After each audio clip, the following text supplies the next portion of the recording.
yo quiero hacer una mención especial a todas aquellas personas que nos acompañan desde la distancia y desde la ausencia.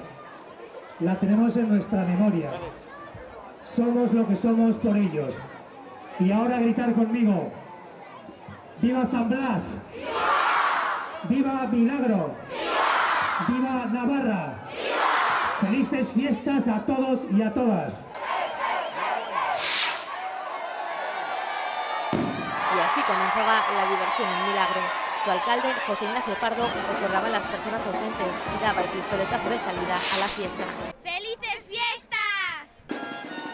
Un día en el que además se homenajeó a los giganteros de la localidad.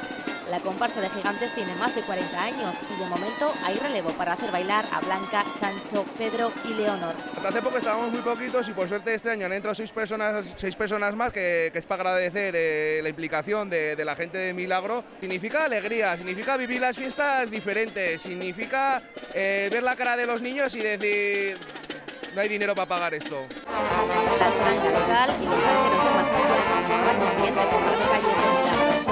Los almuerzos, los encierros por la mañana, eso es lo que le da la vida al pueblo, las comidas populares, las cenas. Sobre todo la bajadica el viernes.